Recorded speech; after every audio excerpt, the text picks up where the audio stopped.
All right, guys, good morning. It's Monday morning. I just finished working out at 6 a.m. and Tommy just finished coaching 5 and 6. And we got some questions from some people that emailed things in. So thank you to those of you guys who sent in some topics. We're going to do our best to kind of cover some things as well as things that we want to speak about. We're going to start integrating some members into these interviews as well. But what we want to kind of talk about today, these questions came, I'm going to call the member. I don't think you would mind. Yeah, Brandon sent in some really awesome questions, so thank you, Brandon. And a lot of it was in regards to like strategizing a workout and how to approach a workout. And we want to talk about these questions, and we actually think today's workout's a really good one. Tommy and I were just joking around that he came over to Sandra and I in the middle of the workout as we were contemplating what we were going to put on the barbell. And Sandra's like, should we go lighter? And I was like, he's standing here, he's making us do 80. I was like, I knew exactly what was going to be said. So I don't know, you talk because you had your whiteboard briefing, so you're probably a little more fired up on this workout than I am right now. I'm still recovering. Yeah, some of the questions that we got from Brandon. 1, how can I keep pace? 2, less weight. 3, better pacing. And then he talked about form versus function when it comes to competing with yourself or your classmates, whether you go RX or not, and then moving sustainably without getting hurt. So if we break these down one by one, as far as pacing goes, this is totally dependent on what the workout is for the day. For something like today, anytime you see a workout that's 1-to-1 work to rest, for example, today you have a 2-minute AMRAP and then you rest for 2 minutes and you work for 2 and then you rest for 2. Anytime you have 1-to-1 work to rest, the idea of your work portion is to sprint it, okay? Now, obviously, that doesn't mean full send the bike so that you can't even pick the barbell up. You kind of have to tiptoe that like 90-95% line so you could still bring intensity for the whole 2 minutes. But you shouldn't be just casually resting for 2 minutes during your rest portion. You should be hoping that 2 minutes is enough for you to put forth the same effort on your next sets. So on a workout like that, we have to look at, number one, what are the movements that we're doing, right? So we have bike, we have front squats, we have burpees. I think it's my job and our job as coaches to give you a stimulus for each piece, not just like, okay, we want to get 5 burpees. Like, how are we going to get there? So on the bike, we have 12 calories for men. We have 10 for women. How long should this be taking? 45 seconds or less at a hard effort. We had some people that were off the bike in 17 seconds, which I think is aggressive. But then we had others who were barely crawling off the bike at a minute. So I'm only laughing because you're saying that's aggressive. Meanwhile, every person that's watching this video that's rode the bike next to you, he'll probably be off of it in 15 seconds. But see, that's another thing that we'll talk about.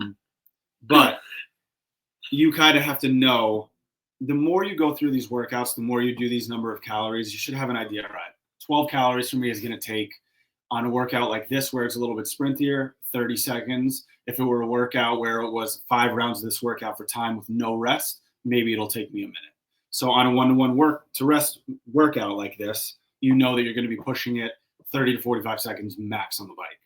Then we have 10 front squats. RX weight was 115 for men, 80 for women.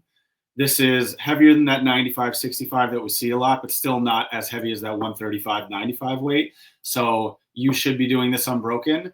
Obviously, your legs are a little bit blown up from the bike. So if those last 3 to 4 reps are a little bit difficult, it's fine. But if you think that you're going to have to put the weight down at all, you need to scale the weight, something you could do unbroken. Now, if you take that breath in between 7, 8, 9, 10, we're looking at maybe 30 to 35 seconds on the front squats. If you're able to kind of crank through them, we're looking more at like 20 seconds on the squats. And then we want to have at least 20 seconds of burpees, ideally closer to 30 to 40 seconds of burpees. And then at that rate, with your level of fatigue, we want to try to get at least 5 burpees in 20 to 30 seconds, ideally closer to like 8 to 10, but that depends on the level of the athlete. Yeah, and this is like feedback I always give the coaches where I get frustrated as like, when I give feedback to the coaches, I don't like when coaches give scale and numbers. I don't like at the whiteboard when they sit there and say like, again, today's calories for the ladies is 10 and for men it's what?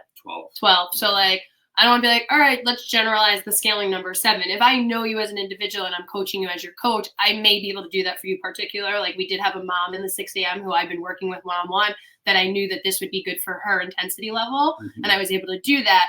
But we don't want you guys doing that, because then it's like you settle for a stimulus. Like, again, and there's a reason, like, Tommy's doing what I've asked of him as my coach, to come up to me and be like, Trish, you're capable of doing this 80 pounds. I didn't want to do it, it's Monday morning. I'm tired. I had a glass of wine last night. Like, it was the last thing I wanted to do it.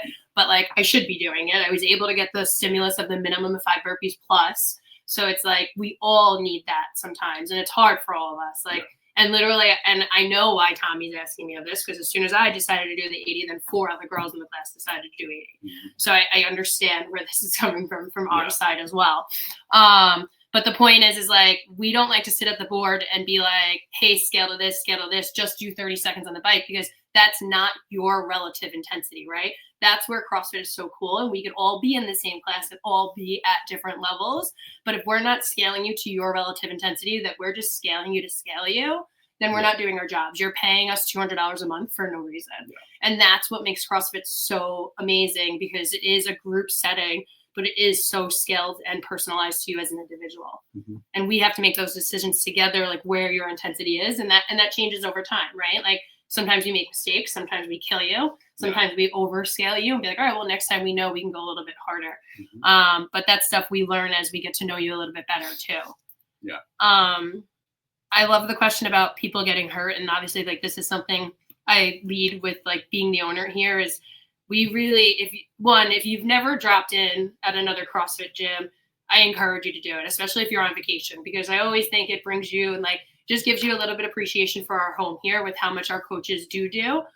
Meaning from the sense of, like, you have an hour guided class that is fully guided from a warm up to a teaching aspect, whether it's a skill or strength or movement teaching, and then your workout, and then hopefully some type of cool down if time allows. But you can go to gyms and you'll just walk in and they'll be like, all right, here's your workout for the day. Everyone go warm up. We're going to start the workout in 15 minutes. But we really strive on, one, continued education here, not just me, but all of us. 2, leaning in on each other, like, just learnings from one another. Scott just this past weekend was away at a seminar. He did the ice physio pelvic floor seminar. So, like, again, like, that's bringing more knowledge to our overall team and our members. But we communicate behind the scenes a lot. We have a coach channel. Obviously, Scott now here working with movement, they're doing PT here. So we have a lot of really support, like, a lot of support from them. So if you are a client of theirs, they're really able to give us, like, some guidelines as coaches as to what we should have you doing in classes and what we shouldn't do. And then you're able to speak with us on the floor as well. But it's, where was I going with this? Education, time to focus on everybody. It's really us talking, and that's really what it is. It's communication behind the scenes more than anything.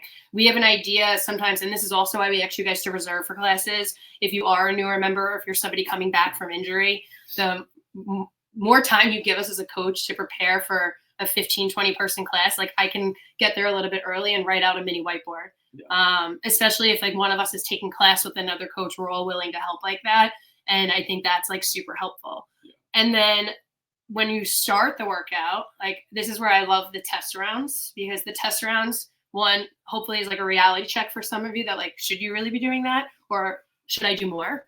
And then when the workout starts, and this is what I really love to do, and this is how I keep myself busy during those workouts, is I coach on the fly a lot.